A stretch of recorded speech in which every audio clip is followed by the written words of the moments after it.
Hi everybody, I'm Bill Whittle and this is the Firewall.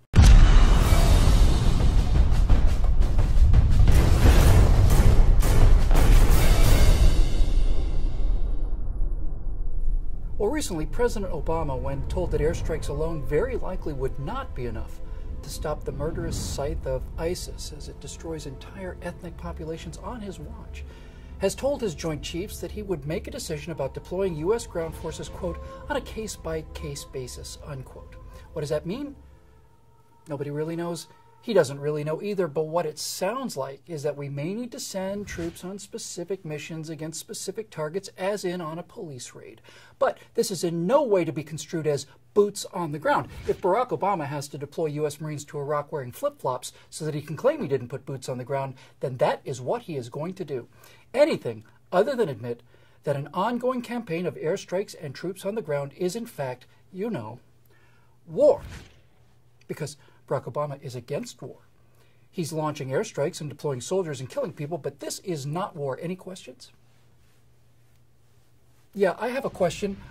Is there anybody left out there who doesn't see this progressive president doing the exact same thing as that swaggering Texas cowboy George W. Bush, and not only doing the same things, but not doing them nearly as well? Is there anybody out there who once voted for Captain Hope and Change who doesn't see that he's broken not just every progressive promise, but every progressive gospel, and done it late, and done it badly?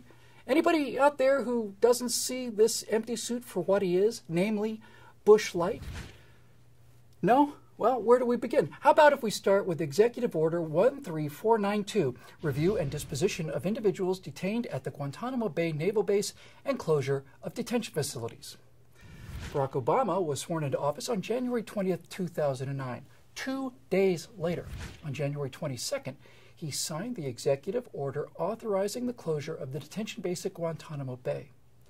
President Bush understood the need for such a secure facility far from American soil because of the dangers of a large-scale rescue attempt of so many high-value terrorists.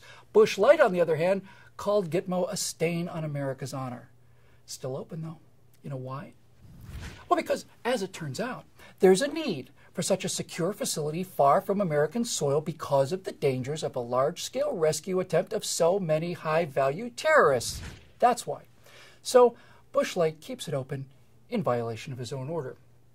Hey, speaking of Gitmo, President Bush assumed the responsibility and the concomitant waves of criticism of ordering the extraordinary rendition, that's waterboarding, of a very small number of top terrorists that belong to al-Qaeda.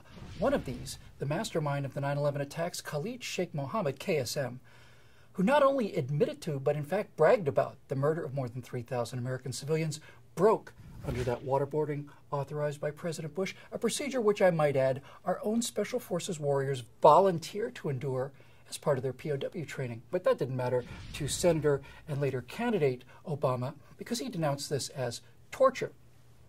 But it was the waterboarding of KSM that gave us the name of the courier who revealed the location of Osama bin Laden.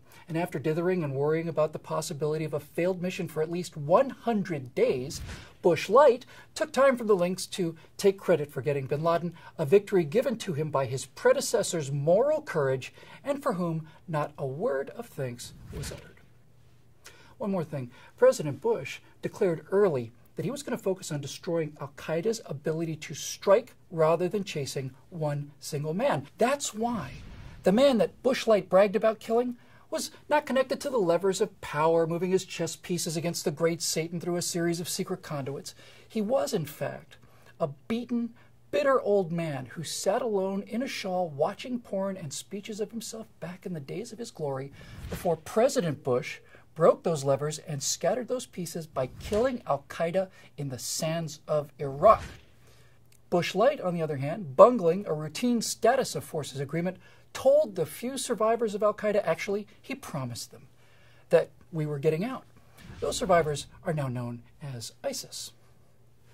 Now, President Bush occasionally left the Oval Office for a round of golf. Bush Lite occasionally leaves a round of golf for the Oval Office. And while President Bush certainly was not without his faults, they were the faults of a man facing difficult decisions who made them and then owned up to them in the face of merciless political and personal criticism from people like Bush Lite, who now are forced by the same circumstances to make the same decisions, but who makes them late and makes them badly, and who then blames anyone but himself.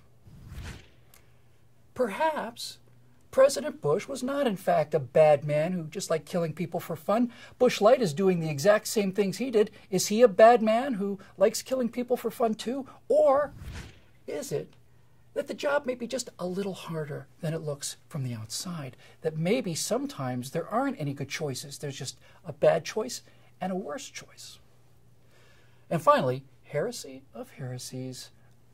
I think that not only is President Bush a better man than Bush Lite, I think he's a far smarter man as well. What? Obama went to Harvard. Bush went to Harvard too, and Yale. He went to both. But Bush was a C student. That's true. Bush Lite, on the other hand, wait, because no one actually knows what kind of a student Bush Lite was because he has, at great expense, kept his records sealed. We do know that when he was elected president of the Harvard Law Review President Lite never wrote a single law review. Isn't that interesting? You know, that seemed odd to me for the longest time till it finally dawned on me. Of course, Bush Lite wrote law reviews. He just never had any of his law reviews published. Must be because he was so brilliant, right? That's why they never published any of the president of the Harvard Law Review's law reviews. They were just too good. Or was it because once they read one or two of them, they realized, just as the rest of us are realizing this very day, that the fabled intellect is as dull and mundane as the fabled savvy and the fabled strength of the fabled everything else. So do I really think President Bush is smarter than Bush Lite? Well, yes, I do. Absolutely, I do. President Bush was an instrument-rated supersonic fighter pilot. Barack Obama handed out forms. Now, which one do you think is easier? But that's how Bush Lite likes it, though. Easy, relaxed. Let men make the decisions to win wars. The women in his life will tell Bush Lite when it's safe to come out and grab all the credit. Please subscribe to our YouTube channel and be sure to visit us at truthrevolt.org. And to keep these messages coming, please consider making a donation by clicking here.